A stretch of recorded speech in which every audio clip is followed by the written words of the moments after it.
Good morning Odisha महांत news रे आपणଙ୍କୁ स्वागत। आज 27 जुलाई शनिवार मु आपणଙ୍କ ପାଇଁ ନେଇ ଆସିଛି देश विदेशर 30ଟି बड़ खबर। आपणଙ୍କୁ अनुरोध वीडियो को संपूर्ण देखिए और यह लाइक करिया ପାଇଁ भूलिबे नहीं और आम वीडियो को आपण माने कौ जिल्लारू देखुचंती कमेंट माध्यम रे जणांतु। खबर नंबर 1 पश्चिम बंगरू अन्य राज्य को आलू रप्तानी बंद। पश्चिम बंगरू अन्य राज्य को आलू रप्तानी बंद एने मुख्यमंत्री ममता बानार्जी निर्देश देइतबा सूचना मिली। चलित वर्ष राज्य में जो परिमाणर आलू उत्पादन हेबा कथा ताहा होई नाही। फल पर्याप्त आलू उत्पादन करुवा पश्चिमबंग में आलू दर बढ़ी। पूर्व बर्धमान और हुगुड़ी जिलार ताड़केश्वर आलू चाष पर सारा भारत वर्ष सहित एशिया प्रसिद्ध लाभ करिछि। पश्चिमबंगरू आलू मुख्यतः ओडिशा समेत झारखंड, त्रिपुरा, आसाम, सिक्किम, मणिपुर, नागालैंड, बांग्लादेश, नेपाल और भूटान को आलू रप्तानी होता है। उत्पादन अभाव चलित वर्ष राज्य में आलू केजी पिछा 35 रु 40 टंका रही।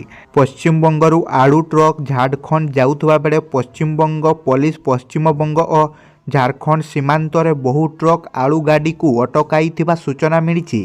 खबर नंबर 2 विवादीय मंतव्य दे राजस्थान जड़े शिक्षयित्री सस्पेंड। विवादीय मंतव्य दे सस्पेंड होइछंती राजस्थान जड़े शिक्षयित्री। आदिवासी महिला सिंदूर लगांतु नहीं, मंगलसूत्र भी पिंधंतु नहीं एपरी विवादीय मंतव्य देबा परे तांकु सस्पेंड करिछि राजस्थान शिक्षा विभाग। एई शिक्षयित्री नाम मानेका दामर। शिक्षा विभागर नियम बड़ी को से उल्लंघन करने अभियोग एही पदक्षेप निया जाइछि। खबर नंबर 3 आसंता 29 तारिख में बंद रहिबो मुख्यमंत्री अभियोग शुणाणी।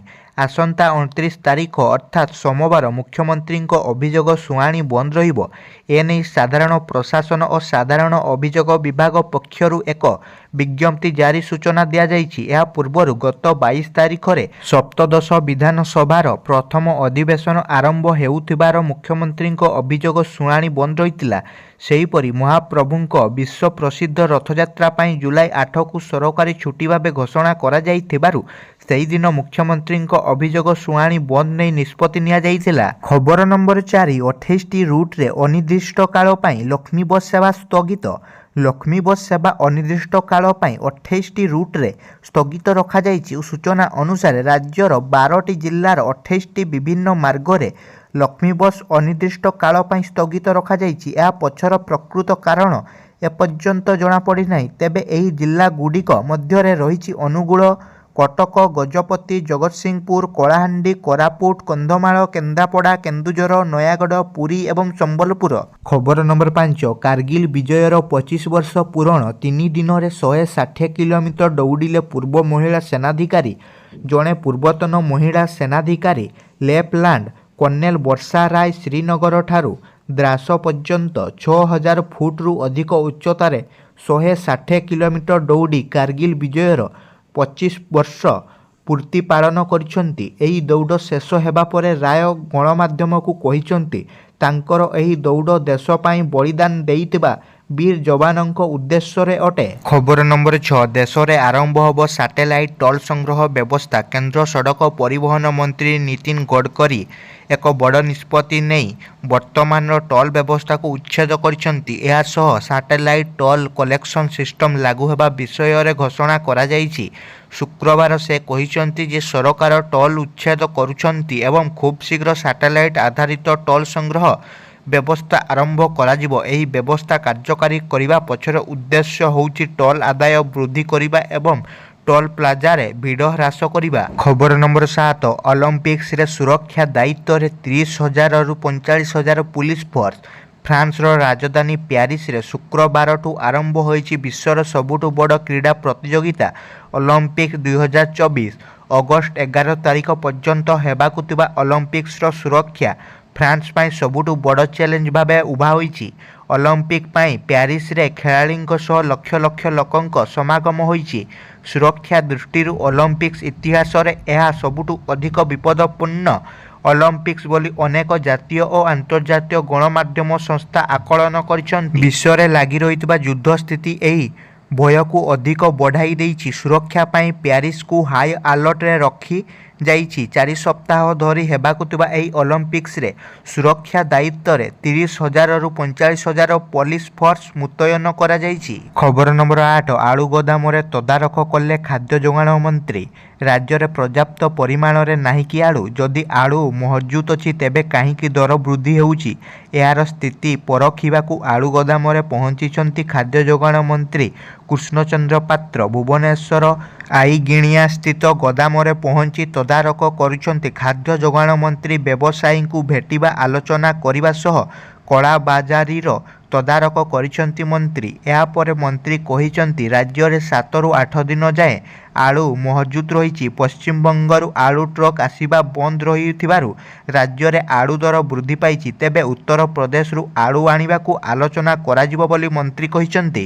ଖବର ନମ୍ବର 9, 11 ଓଭରରେ ମ୍ୟାଚ୍ ଜିତିଗଲା ଭାରତ। ଏସିଆ କପ୍ ଫାଇନାଲରେ ପହଞ୍ଚିଲା। ଶ୍ରୀଲଙ୍କାରେ ଚାଲିଥିବା ଏସିଆ କପ୍ ଫାଇନାଲରେ ପହଞ୍ଚି ଯାଇଛି ଭାରତୀୟ ମହିଳା ଦଳ। ଶୁକ୍ରବାର ଖେଳାଯାଇଥିବା ପ୍ରଥମ ସେମିଫାଇନାଲ ମ୍ୟାଚ୍ରେ ବାଂଲାଦେଶକୁ 10 ୱିକେଟରେ ପରାସ୍ତ କରି ଫାଇନାଲରେ ପ୍ରବେଶ କରିଛି ଭାରତ। ଟସ୍ ଜିତି ପ୍ରଥମେ ବ୍ୟାଟିଂ କରିଥିବା ବାଂଲାଦେଶ ନିର୍ଦ୍ଧାରିତ 20 ଓଭରରେ 8 ୱିକେଟ୍ ହରାଇ ମାତ୍ର 80 ରନ୍ କରିବାକୁ ସକ୍ଷମ ହୋଇଥିଲା। ଟସ୍ ଜିତି ପ୍ରଥମେ ବ୍ୟାଟିଂ କରିଥିବା ବାଂଲାଦେଶ ନିର୍ଦ୍ଧାରିତ 20 ଓଭରରେ 8 ୱିକେଟ୍ ହରାଇ ମାତ୍ର 80 ରନ୍ କରିବାକୁ ସକ୍ଷମ ହୋଇଥିଲା। 81 ରନ୍ରେ ବିଜୟ ଲକ୍ଷ୍ୟକୁ କୌଣସି ୱିକେଟ୍ ନ ହରାଇ 11 ଓଭରରେ ହାସଲ କରିନେଇଥିଲା ଭାରତୀୟ ମହିଳା ଦଳ। ସ୍ମୃତି ମାନ୍ଧନା ଓ ଶେଫାଲି ବର୍ମା ଯଥାକ୍ରମେ 55 ଓ 26 ରନ୍ କରି ଅପରାଜିତ ରହିଥିଲେ। ମାନ୍ଧନା 39ଟି ବଲ୍ରେ 9ଟି ଚୌକା ଓ ଗୋଟିଏ ଛକା ସହାୟତାରେ 55 ରନ୍ କରିଥିବା ବେଳେ ଶେଫାଳି ବର୍ମା 28ଟି ବଲ୍ରେ 2ଟି ଚୌକା ସହାୟତାରେ 26 ରନ୍ କରିଥିଲେ। ବାଂଲାଦେଶର କୌଣସି ବୋଲରଙ୍କୁ ସଫଳତା ମିଳିନଥିଲା। ସେମାନଙ୍କ ମଧ୍ୟରୁ କେହି ଭାରତର ଏହି ଓପନିଂ ଯୋଡ଼ିକୁ ଭାଙ୍ଗି ପାରିନଥିଲେ। ଖବର ନମ୍ବର 10, 25ତମ କାର୍ଗିଲ ବିଜୟ ଦିବସ ଅବସରରେ ଶହୀଦ ଯବାନଙ୍କୁ ଶ୍ରଦ୍ଧାଞ୍ଜଳି ଦେଲେ ପ୍ରଧାନମନ୍ତ୍ରୀ।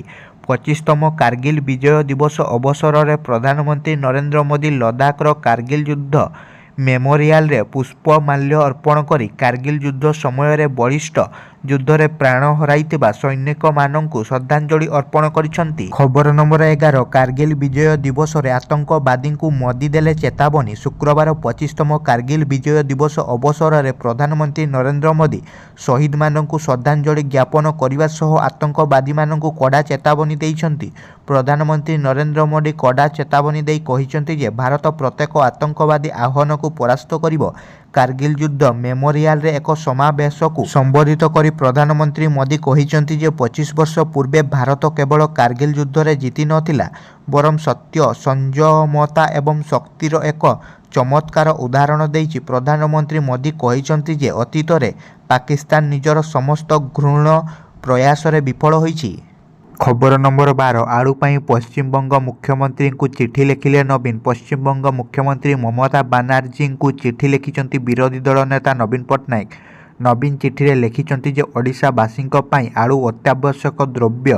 କମ୍ ବର୍ଷା ଯୋଗୁଁ ବଜାରକୁ ଅଳ୍ପ ଆଳୁ ହିଁ ଆସିପାରିଛି, ଯାହାଦ୍ୱାରା ମୂଲ୍ୟ ବଢ଼ିଛି। ଏହି ମୂଲ୍ୟ ବଢ଼ିବା ଦ୍ୱାରା ସାଧାରଣ ଲୋକ ପ୍ରଭାବିତ ହେବେ।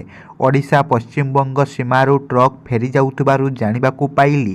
ଓଡ଼ିଶା ଓ ପଶ୍ଚିମବଙ୍ଗ ମଧ୍ୟରେ ଦୃଢ଼ ସାଂସ୍କୃତିକ ବନ୍ଧନ ଅଛି ଓ ଆମେ ସମସ୍ତେ ମହାପ୍ରଭୁ ଜଗନ୍ନାଥଙ୍କ ଭକ୍ତ। ତେଣୁ ଆପଣ ଏ ନେଇ ପଦକ୍ଷେପ ନିଅନ୍ତୁ ଓ କିଭଳି ଆଳୁ ଯୋଗାଣ ହୋଇପାରିବ ସେ ଦିଗରେ ଦୃଷ୍ଟି ଦିଅନ୍ତୁ। ଉଲ୍ଲେଖ ଥାଉକି ପଶ୍ଚିମବଙ୍ଗରୁ ଆମଦାନୀ ବନ୍ଦ ହେବା ଫଳରେ ଓଡ଼ିଶାରେ ଆଳୁ ବଜାରରେ ଦର ଆକାଶ ଛୁଆଁ ହେବାରେ ଲାଗିଛି।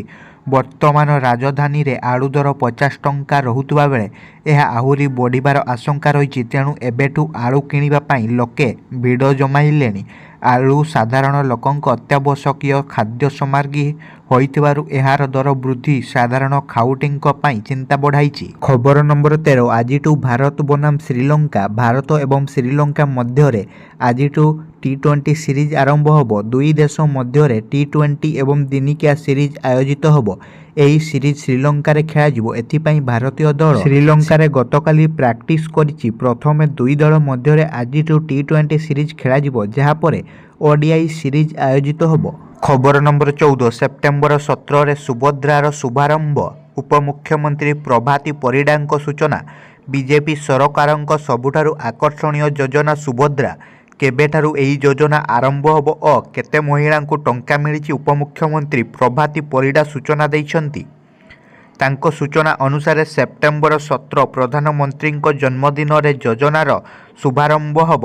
ସେହିପରି ପ୍ରାୟ କୋଟି ମହିଳାଙ୍କୁ ସୁଭଦ୍ରା ଯୋଜନାରେ ଟଙ୍କା ମିଳିବ ବୋଲି କହିଛନ୍ତି ମନ୍ତ୍ରୀ। ଖବର ନମ୍ବର 15 1 ଟଙ୍କାରେ ପ୍ରଧାନମନ୍ତ୍ରୀ ଫସଲ ବୀମା ପଞ୍ଜୀକରଣ ଅବଧି ବୃଦ୍ଧି ବଢ଼ିଲା କୃଷକଙ୍କ ପଞ୍ଜୀକରଣ ଅବଧି ବୃଦ୍ଧି ଚଳିତ ବର୍ଷ ଖରିଫ ଋତୁରେ 8ଟି ଫସଲ ପାଇଁ ପ୍ରଧାନମନ୍ତ୍ରୀ ଫସଲ ବୀମା ଯୋଜନାରେ କୃଷକମାନଙ୍କୁ ସାମିଲ କରିବା ପାଇଁ ରାଜ୍ୟ ସରକାର ପ୍ରୟାସ ଜାରି କରିଛନ୍ତି। ଏଥିପାଇଁ କୃଷକଙ୍କ ପଞ୍ଜୀକରଣ ଅବଧି ଆସନ୍ତା 31 ତାରିଖକୁ ବୃଦ୍ଧି କରାଯାଇଛି। ଗତ ଖରିଫ ଋତୁରେ ଜିଲ୍ଲା ପ୍ରଶାସନର ସକ୍ରିୟ ସହଯୋଗରେ ରେକର୍ଡ ସଂଖ୍ୟକ ପଞ୍ଜୀକରଣ ହୋଇଥିଲା। ଚଳିତ ବର୍ଷ ମଧ୍ୟ ରାଜ୍ୟ ସରକାର 2 ହେକ୍ଟର ପର୍ଯ୍ୟନ୍ତ ଜମିର ବୀମା ପାଇଁ ଚାଷୀଙ୍କ ଭାଗ ବହନ କରିବେ ଏବଂ ଆବେଦନର ବୈଧତା ପାଇଁ ଚାଷୀଙ୍କୁ ମାତ୍ର 1 ଟଙ୍କା ଦେବାକୁ ପଡ଼ିବ। ଖବର ନମ୍ବର 16 ଦ୍ୱାରଶୁଣୀ ଘାଟି ରାସ୍ତାକୁ 4 ଲେନ୍ ନିର୍ମାଣ ପାଇଁ ଦାବି କଲେ ସାଂସଦ। ମୟୂରଭଞ୍ଜ ଜିଲ୍ଲାର ସବୁଠାରୁ ବିପଦପୂର୍ଣ୍ଣ ରାସ୍ତା ହେଉଛି 49 ଜାତୀୟ ରାଜପଥର ବାଙ୍ଗିରିପୋଷିର ଦ୍ୱାରଶୁଣୀ ଘାଟି ରାସ୍ତା। ଉକ୍ତ ରାସ୍ତାଟି ଅଣଓସାରିଆ ଓ ଘାଟି ରାସ୍ତା ଥିବାରୁ ପ୍ରତ୍ୟେକ ଦିନ ଛୋଟ ବଡ଼ ଦୁର୍ଘଟଣା ଘଟି ଧନଜୀବନ ନଷ୍ଟ ହୋଇଥାଏ। ତେବେ ଉକ୍ତ ଜାତୀୟ ରାଜପଥର 7 କିଲୋମିଟର ଘାଟି ରାସ୍ତାକୁ 4 ଲେନ କରାଯାଉ ବୋଲି ମୟୂରଭଞ୍ଜ ସାଂସଦ ନବଚରଣ ମାଝୀ ସଡ଼କ ପରିବହନ ଓ ରାଜପଥ ମନ୍ତ୍ରୀ ନୀତିନ ଗଡ଼କରୀଙ୍କୁ ଲିଖିତ ଆକାରରେ ଦାବି କରିଛନ୍ତି। ତେବେ ଉକ୍ତ ଘାଟି ରାସ୍ତା ଖୁବ୍ ଶୀଘ୍ର ହେବାର ସମ୍ଭାବନା ରହିଛି ବୋଲି ସୂଚନା ମିଳିଛି। ଖବର ନମ୍ବର 17 ରାହୁଲ ଗାନ୍ଧୀଙ୍କ ଠିକଣା ବଦଳିବ। ଲୋକସଭାରେ ବିରୋଧୀ ଦଳ ନେତା ରାହୁଲ ଗାନ୍ଧୀଙ୍କ ସରକାରୀ ବାସଭବନ ପରିବର୍ତ୍ତନ କରାଯାଇଛି। ଦିଲ୍ଲୀର ସୁନହରିବାଗ ରୋଡରେ ଥିବା 5 ନମ୍ବର ବଙ୍ଗଳା ଏବେ ତାଙ୍କର ନୂଆ ଠିକଣା ହେବ। ମିଳିଥିବା ସୂଚନା ଅନୁଯାୟୀ ରାହୁଲ ଗାନ୍ଧୀ ଜେନେରାଲ ପୁଲର ଏହି ଟାଇପ୍ 8 ବଙ୍ଗଳା ପାଇଁ ଅନୁମୋଦନ ଦେଇଥିଲେ। ସରକାରୀ ଆବଣ୍ଟନ ଓ ସୌନ୍ଦର୍ଯ୍ୟକରଣ ପରେ ରାହୁଲ ଗାନ୍ଧୀ ଏହି ସ୍ଥାନକୁ ଚାଲିଯିବେ। ବିରୋଧୀ ଦଳ ନେତା ଭାବେ ରାହୁଲଙ୍କୁ କେନ୍ଦ୍ରମନ୍ତ୍ରୀଙ୍କ ସ୍ଥିତି ଅନୁଯାୟୀ ଟାଇପ୍ 8 ବଙ୍ଗଳା ମିଳିବ।